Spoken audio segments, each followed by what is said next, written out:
శ్రీ విద్యాగణపతయే నమ, శ్రీమాత్రే నమ, శ్రీ ఉమామహేశ్వర పరబ్రహ్మణే నమ.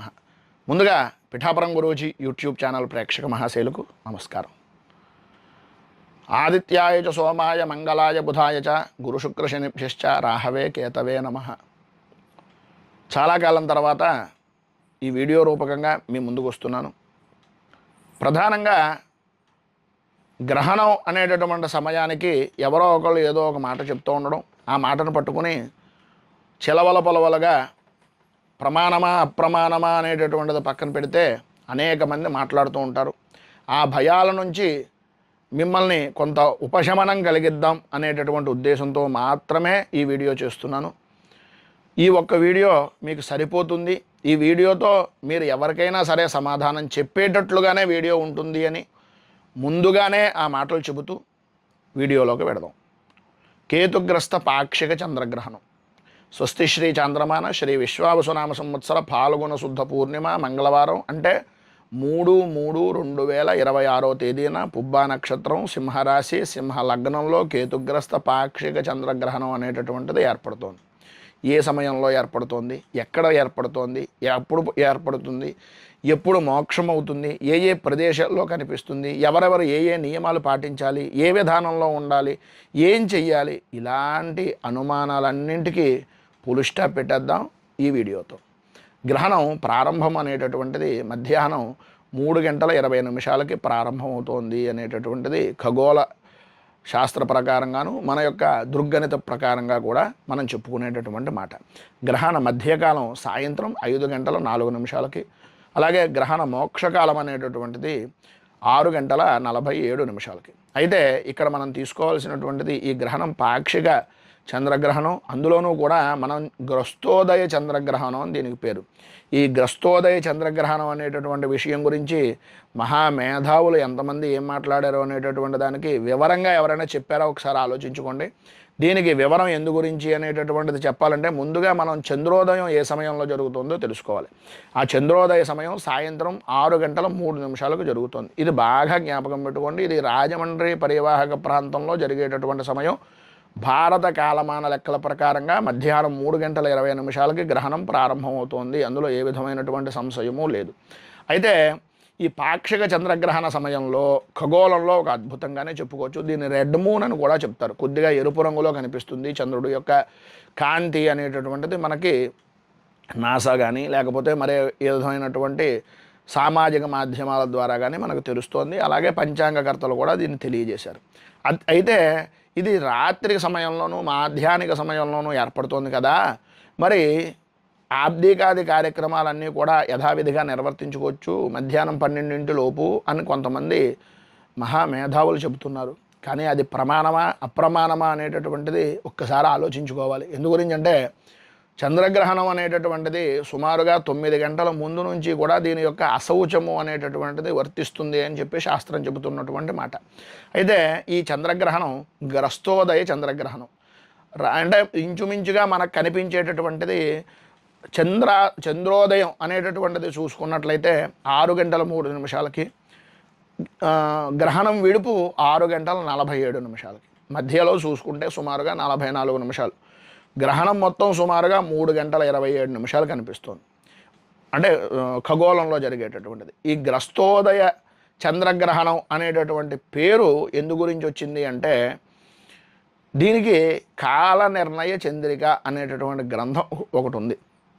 ఈ మధ్యాహ్నం 12 లోపు 3 లోపు కార్యక్రమాలు చేసేసుకోవచ్చు, ఆబ్దికాది కార్యక్రమాలు యథావిధిగా నిర్వర్తించుకోవచ్చు అని చెప్పేటటువంటి వాళ్ళకి ఇది ఒక సమాధానంగా ఉంటుంది. ప్రధానంగాను కాల నిర్ణయ చంద్రిక అనేటటువంటి గ్రంథంలో గ్రస్తోదయే విధేయ పూర్వం నాహార భోజన మాచరేత్ అని, అంటే గ్రహణ సమయానికి సంబంధించినటువంటిది గ్రస్తోదయ కాలంలో గ్రస్తోదయే విధోః పూర్వం అంటే గ్రస్తోదయానికి సంబంధించినటువంటి గ్రహణం సంభవించినటువంటి పూర్వంలో నాహార భోజనమాచరేత్ అని చెప్పొచ్చు. నాహర భోజనమాచరేత్ అనేటటువంటిది కూడా చెప్పుకోవచ్చు. అయితే ఇందులో ఉండేటటువంటి ఆధారం ఏంటయ్యా అంటే రాత్రి ప్రారంభం చంద్రోదయ సమయానికి గ్రహణంతో చంద్రోదయం జరుగుతోంది. చంద్రుడి యొక్క సంచారం. అందు గురించనే గ్రహణంతో కూడుకున్నటువంటిది కనుక దీన్ని గ్రస్తోదయ చంద్రగ్రహణం అన్నారు. ఈ గ్రస్తోదయ చంద్రగ్రహణ నియమాలు ఏంటయ్యా అంటే, నాహర్ భోజనమాచరేత్, భోజనాది కార్యక్రమాలు యథావిధిగా నిర్వర్తించకూడదు, ఆబ్దికాది కార్యక్రమాలు యథావిధిగా నిర్వర్తించకూడదు, గ్రహణానంతరం మాత్రమే చెయ్యాలి అనేటటువంటిది శాస్త్రం చెప్పినటువంటి మాట. మరి బాల వృద్ధుల గురించి, ఆరోగ్య విషయ నిమిత్తంగా ఉండేటటువంటి వారి గురించి, గర్భిణీ స్త్రీల గురించి ఏంటండి అని అడిగితే కనుక, ఓపిక లేనటువంటి వారు, ఆరోగ్యపరంగా ఇబ్బందులు పడుతున్నటువంటి వారు, వృద్ధులు తేలికగా జీర్ణమయ్యేటటువంటి విధానంలో ద్రవ పదార్థాలను మధ్యాహ్నం సుమారుగా 11-12 గంటల లోపులో తీసుకోవడం మంచిది. అది అంటే ఆరోగ్య విషయం నిమిత్తంగా మాత్రమే. అంటే ధర్మాన్ని ఆచరించాలంటే దేహం ఉండాలి కనుక, దేహాన్ని పరిరక్షించుకునేటటువంటి ధర్మం కూడా ఉంది కనుక దీన్ని ఆచరించడం మంచిది. ఈ గర్భిణీ స్త్రీలు సుమారుగా మధ్యాహ్నం దగ్గర నుంచి పడుకోవడానికి ప్రయత్నం చేయండి. లేదు 5 గంటల నుంచి 6 గంటల 46 నిమిషాల మధ్యకాలంలో విశ్రమించండి. ఫోన్లు, సెల్ ఫోన్లు అవి మాత్రం దగ్గరగా పెట్టుకోకండి. అలాగే చిన్నపిల్లలు కానీ, వృద్ధులు కానీ, లేదంటే ఈ ఆరోగ్య విషయం నిమిత్తంగా ఇబ్బందులు పడుతున్నటువంటి వారు కానీ 12 గంటల మధ్యలో తేలిగ్గా ఆహారం అంటే పాలు లాంటివి ఏమైనా తీసుకున్నా తప్పేం లేదు, దాని నిమిత్తంగా చేసుకోవచ్చు అనేటటువంటిది. అయితే కొంతమంది మహామేధావులు, కొంతమంది విజ్ఞానులు చెప్తూ ఉంటారు, ఎక్కడో గ్రహణం పట్టిందండి, మనం కూడా ఆచరించాలి, ఈ పూజలు చేయాలి, హోమాలు చేయాలి, యజ్ఞాలు చేయాలి, ఇవి చెయ్యకపోతే పని చేయదు అనేటటువంటి మాటలు చాలామంది గొప్ప గొప్ప సిద్ధాంతులు, వేదాంతులు చెప్తూ ఉండేటటువంటి మాటలు ఈ మధ్యకాలంలో వింటున్నాం. ఉన్నాయా లేదా అనేది మీరు కూడా ఎవరు ఆత్మవిమర్శ చేసుకుంటే వారికి అర్థమవుతుంది.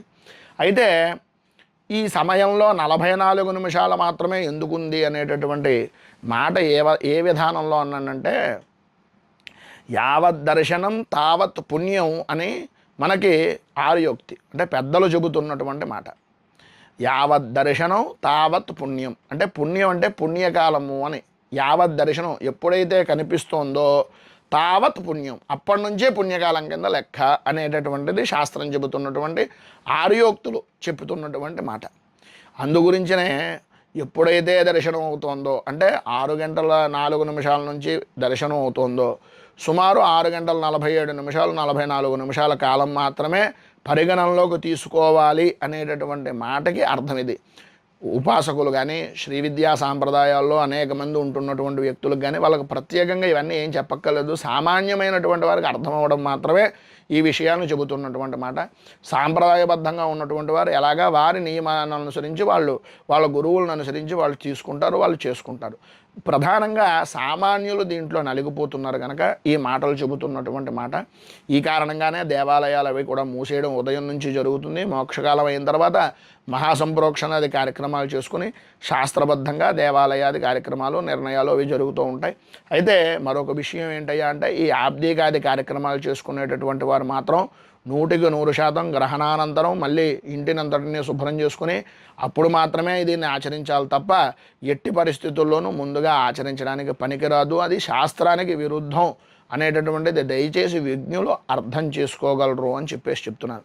ఇక ఈ గ్రహణానికి సంబంధించినటువంటిది సింహరాశి వారికి, పుబ్బా నక్షత్రంలో ఉండేటటువంటి వారికి, సింహ లగ్నానికి కొంచెం ఇబ్బందికరమైనటువంటి పరిస్థితులు కనుక గ్రహణం అయిన తర్వాత 1 కేజీ బియ్యం, కేజీ ఉలవలు, తెల్లటి వస్త్రము, చిత్రవస్త్రం అంటే 4-5 రంగులు కలిసి ఉన్నటువంటి బట్ట ఇవి, అలాగే వెండి సర్పము, కుదిరితే బంగారము పాము చేయించుకోండి, లేదు కుదరటం లేదు బంగారం లేకపోతే వెండి సర్పం, వీటిని చేయించుకుని వాటిని గ్రహణం అయిన తర్వాత దానం ఇవ్వడం ఈ పుబ్బా నక్షత్రం వారికి, సింహరాశి వారికి మంచిది. ఇంకా విశేషించి 1, 4, 8, 12 ఈ రాశులు లగ్నం అంటే రాశి ప్రారంభం దగ్గర నుంచి ఉండే గ్రహణ ప్రభావం వీడికి ఇంకా విశేషంగా ఉంటుంది కనుక వృషభ, సింహ, కన్య, మకర రాశులకు కూడా కొద్దిగా ఈ గ్రహణ ప్రభావం నుంచి ఉపశమనం గురించి వారు కూడా దీన్ని ఆచరించిన దోషమేమీ లేదు. వీళ్ళు ఆచరించాలని రూల్ ఏం లేదు. అది కూడా మీరు అర్థం చేసుకోగలుగుతారని తెలియజేస్తున్నాను. అలాగే ఈ గ్రహణం ప్రభావం అనేటటువంటిది పుబ్బా నక్షత్రం, ఉత్తరా నక్షత్రం, అలాగే ధనిష్ట, శతభిషం, పూర్వభాద్ర నక్షత్రాల వారికి, కర్కాటక, సింహ, కన్య, మకర, కుంభ, మేషలగ్నాల వారికి కొంచెం ఇబ్బంది కలుగుతుంది అని చెప్తున్నారు, చెప్పచ్చు. అలాగే గ్రహణ శాంతి అనేటటువంటిది వీళ్ళు ఆచరించి అలాయని చెప్పేసి శాస్త్రం చెబుతున్నటువంటి మాట, పెద్దలు చెబుతున్నటువంటి మాట కూడాను. ఇంటి యందు ఉదయకాలంలోనే దర్భలు వేసేసుకోండి. అంటే పూజా ద్రవ్యాల దగ్గర కానీ, పూజా దేవాలయాల్లో కానీ, విశేషమైనటువంటి నిల్వ ఉంచుకునేటటువంటి ఆహార పదార్థాల యందు కానీ ప్రధానంగా దర్భన వేయడం వలన గ్రహణ ప్రభావము అనేటటువంటిది కొంతవరకు ఉపశమనం కలుగుతుంది. ఈ గ్రహణం వలన 12 రాశులకి ఏ విధమైన ఫలితాలు వస్తాయనేటటువంటిది చూసుకున్నట్లయితే మేషరాశి వారికి మాననాశనము, వృషభ రాశి వారికి సుఖము, మిథున రాశి వారికి లాభము, కర్కాటక రాశి వారికి ఖర్చును, సింహరాశి వారికి కొద్దిగా మానసిక ఇబ్బందులను, కన్యారాశి వారికి హాని, తులారాశి వారికి ధనలాభము, అలాగే వృశ్చిక రాశి వారికి మానసిక వ్యధను, ధనుస్సు రాశి వారికి మానసిక చింతన, మకర రాశి వారికి సౌఖ్యము, కుంభరాశి వారికి స్త్రీమూలక కష్టము, మీనరాశి వారికి ఇబ్బందికరమైనటువంటి పరిస్థితులు ఏర్పడతాయని చెప్తున్నారు. ఇక అసలు మనం సాధారణంగా చెప్పుకునేటటువంటిది ఈ గ్రహణం అనేటటువంటి సమయంలో కొంతమంది పౌర్ణమి నాడు వచ్చింది గ్రహణం, చంద్రగ్రహణం, అమావాస్య నాడు వచ్చింది సూర్యగ్రహణం అని చెప్తూ ఉంటారు కొంతమంది. కొంతమంది అంటే మహావిజ్ఞానులు, వాట్సప్, ఫేస్బుక్, యూనివర్సిటీల్లో చదువుకున్నటువంటి వాళ్ళు ఎప్పుడైనా సరే ఒకటే మొక్క, చంద్రగ్రహణం ఎప్పుడు పౌర్ణమి నాడే వస్తుంది, సూర్యగ్రహణం ఎప్పుడు అమావాస్య నాడే కలుగుతుంది, అందులో ఏం అద్భుతాలు ఏం జరగవు, అది ఏ విధమైనటువంటి విధానంలోనూ మీరు భయపడిపోవలసినటువంటి పని లేదు. ఈ గ్రహణం సుమారుగా ముఖ్యమైనటువంటి విధానంలో మనం చెప్పుకునేటటువంటిది భారతదేశంలో ఈశాన్య రాష్ట్రాల్లో బాగా అధికంగా కనిపించేటటువంటి అవకాశాలు కనిపిస్తున్నాయి. ప్రధానంగా చెప్పుకోవాల్సి వస్తే ఆసియా, ఆస్ట్రేలియా ఇలాంటి దేశాలు, థాయిలాండు, సింగపూరు, మలేషియా, ఆస్ట్రేలియా ప్రాంతాల్లోనూ సంపూర్ణంగా ఈ గ్రహణం స్పష్టంగా కనిపిస్తుంది. తూర్పు ఆసియా ప్రాంతాల్లో పూర్తి దిశగా ఈ యొక్క గ్రహణం యొక్క ప్రభావం ఉంటుంది. యూరప్, ఆఫ్రికా ఖండంలో కూడా ఈ యొక్క రాత్రి సమయంలో స్పష్టంగా ఈ గ్రహణం కనిపిస్తుందని చెప్పొచ్చు. ఉత్తర అమెరికాలో కానీ, దక్షిణ అమెరికాలో కానీ ఈ గ్రహణం కనిపించటం లేదు.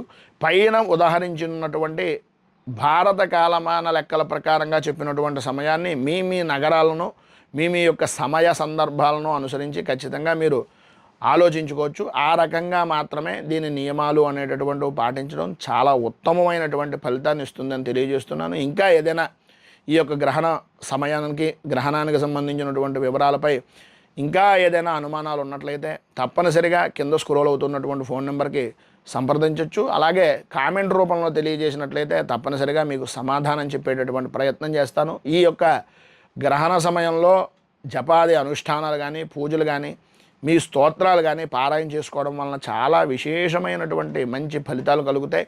ఇంకా గోదావరి పరివాహక ప్రాంతంలో నదుల దగ్గర దీనికి సంబంధించినటువంటి అనుష్ఠానాది పూజా కార్యక్రమాలు చేసుకోవడం వలన ఇంకా విశేషమైనటువంటి శుభ ఫలితాలు మీరు పొందుతారని తెలియజేస్తూ, రైతు బాగుండాలి, రాజ్యం బాగుండాలి, దేశం బాగుండాలి, జవాన్లు బాగుండాలని మనస్ఫూర్తిగా కోరుకుంటూ, సర్వసాధారణంగా ఎప్పుడూ గ్రహణాలు అనేటటువంటి ఒక ఖగోళంలో ఏర్పడుతూనే ఉంటాయి. దీనికి కంగారు పడి ఏ విధమైనటువంటి ఇబ్బంది పడక్కర్లేదు అని మరొక్కసారి మీ అందరికీ విజ్ఞప్తి తీసుకుంటూ, స్వస్తి ప్రజాభ్యః పరిపాలయంతాం న్యాయేన మార్గేణ మహీమహీషాః గోబ్రాహ్మణేభ్యः శుభమస్తు నిత్యం.